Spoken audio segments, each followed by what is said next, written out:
শান্তিনিকেতন ব্লগের দ্বিতীয় পর্ব নিয়ে আমি আপনাদের বান্ধবী রাখি আমাদের চ্যানেল বিং লাইফ উইথ রাখিতে হাজির হলাম। যেখান থেকে আমার ভিডিওটা দেখছেন আশা করি প্রত্যেকে খুব ভালো আছেন আর আমরাও বেশ ভালো আছি। স্নান করে ব্রেকফাস্ট সেরে আমরা বেরিয়ে পড়েছিলাম শান্তিনিকেতনের আশপাশটা একটু ঘুরে দেখব বলে। তো প্রথমে এসে হাজির হয়েছি বেদান্ত আশ্রমে। এই আশ্রমটা খুব সুন্দর করে সাজানো এবং শিল্পকলা শৈলী মূর্তি সবকটাই কিন্তু অতুলনীয় এবং ভেতরকার পরিবেশটা সত্যি ভীষণই সকারাত্মক। আপনারা যারা এটা দেখেছেন তারা হয়তো প্রত্যেকে উপলব্ধি করতে পারছেন আমার ভিডিওটার মধ্যে দিয়ে আমি কি বোঝাতে চাইছি। আর যারা দেখেননি তাদেরকে আমার অনুরোধ রইল, যদি আপনারা কখনো শান্তিনিকেতন যান তো অবশ্য করে এই বেদান্ত আশ্রমটা কিন্তু একবার ঘুরে দেখবেন।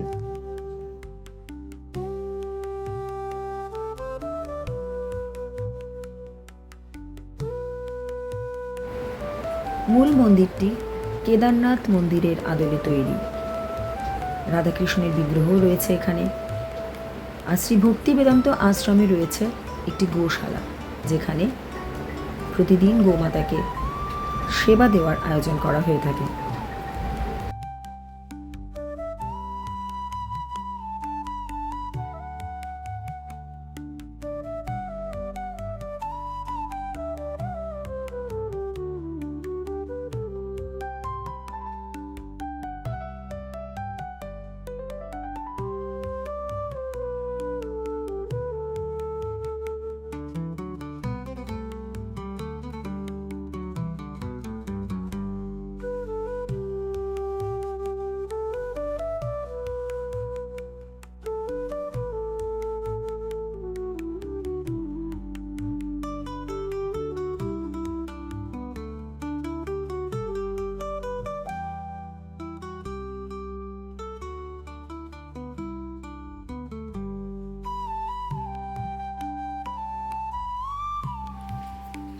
বেদান্ত আশ্রম থেকে বেরিয়ে আমরা রওনা দিলাম 51 সতীপীঠের অন্যতম পীঠ কঙ্কালীতলার উদ্দেশ্যে।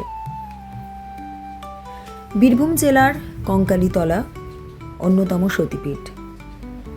পুরাণ মতে দক্ষযজ্ঞের সময় যখন শিবকে অপমান করা হয়েছিল তখন দেবী সতী তার স্বামীর অপমান সহ্য করতে না পেরে বিশুদ্ধ অগ্নিতে নিজের প্রাণদান করেছিলেন এবং তার শরীরটি নিয়ে মহাদেব নটরাজ নৃত্য শুরু করেছিলেন।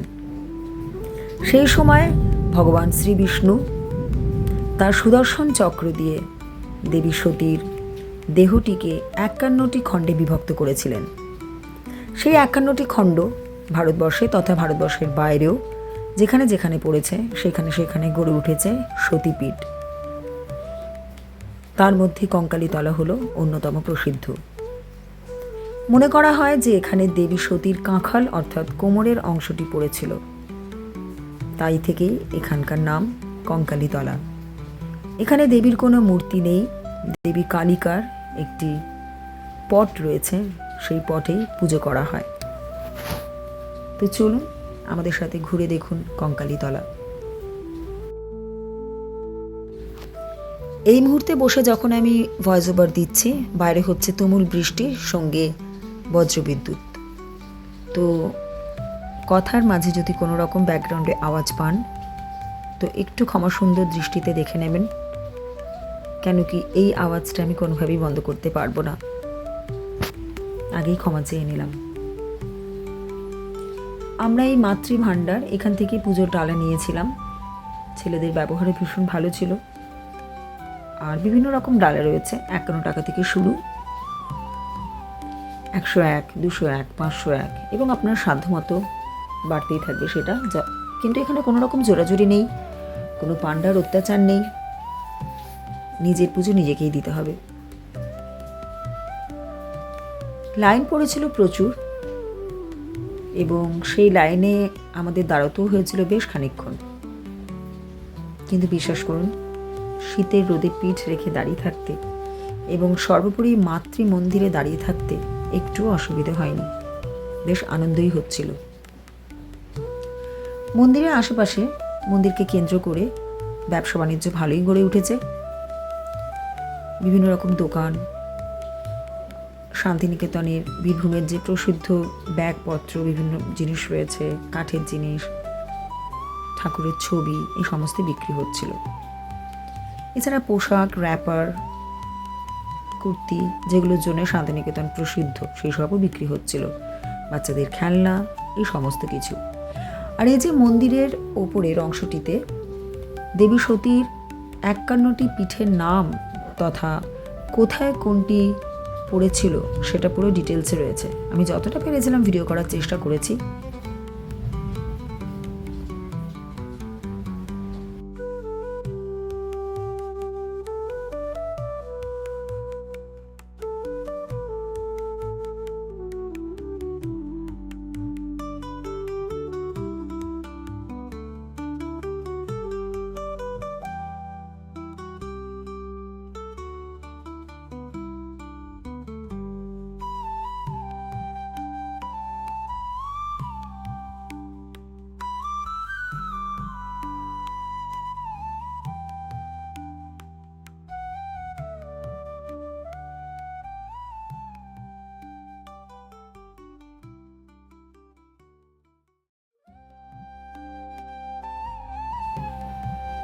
বেশ খানিকক্ষণ লাইনে দাঁড়িয়ে থাকার পর যখন আমাদের সময় এলো গর্ভগৃহে প্রবেশ করে পুজো দেব, সেই সময় হয়ে গেল মায়ের বিরতি, অর্থাৎ ভোগ বিরতি। মায়ের ভোগ বিরতির পর যখন মন্দিরের দরজা খুলল, তখন আমরা খুব সুষ্ঠুভাবে মায়ের পুজো দিতে পেরেছিলাম। কিন্তু যেহেতু গর্ভগৃহের ছবি বা ভিডিও কোনোটাই করা যাবে না, তাই জন্য কিছুই করে উঠতে পারিনি। মন্দিরে পুজো দিয়ে আমরা রওনা দিলাম খোয়াইয়ের উদ্দেশ্যে। প্রান্তিক স্টেশন ক্রস করে আমরা এগিয়ে চলেছি খোয়াইয়ের দিকে।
এসে পৌঁছে গেলাম আমরা খোয়াইয়ের তীরে।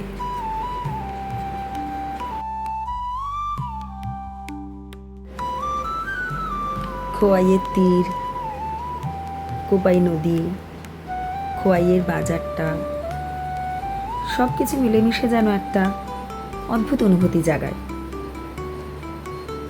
আর এই যে এখানে পেয়ারা মাখা হচ্ছিল, আমরাও নিয়েছিলাম।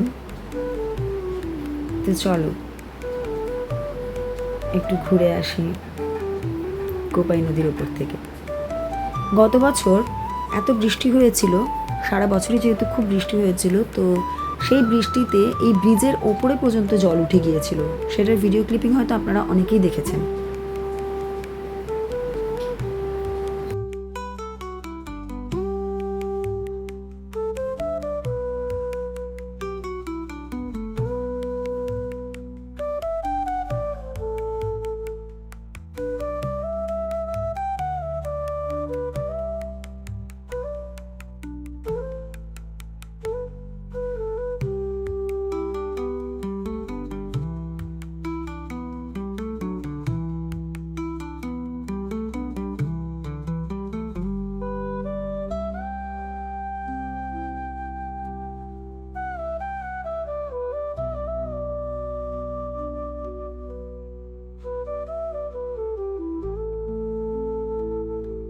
আর এই যে পেয়ারা মাখাটা কি টেস্টি হয়েছিল বলে বোঝাতে পারবো না, দারুণ হয়েছিল, দারুণ।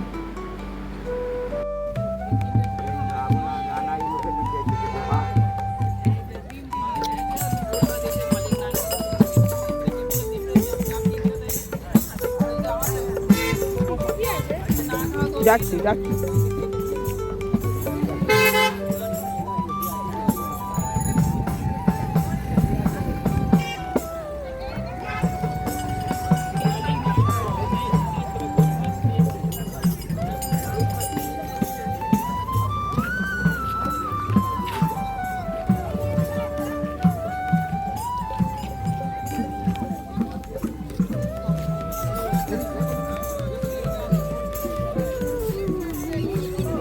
বাপি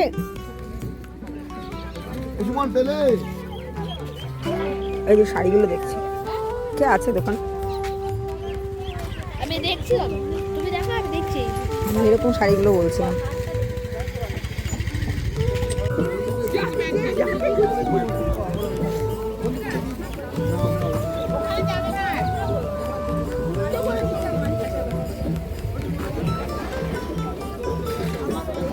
কত আছে ভাই শাড়ি?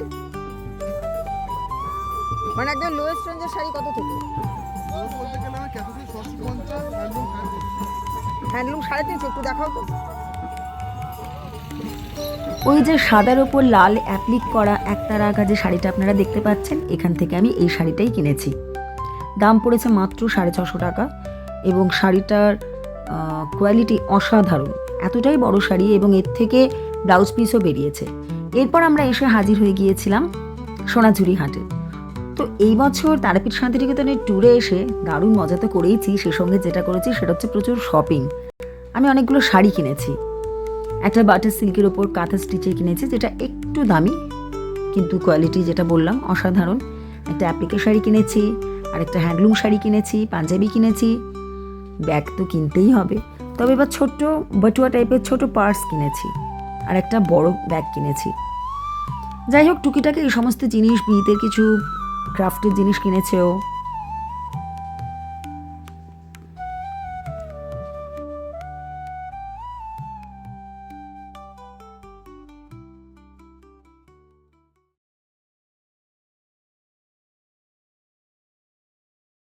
সোনাঝুরির হাটে ঘুরে কেনাকাটা করে খাবার খেয়ে আমরা এসে হাজির হয়েছি আমার কুঠিতে।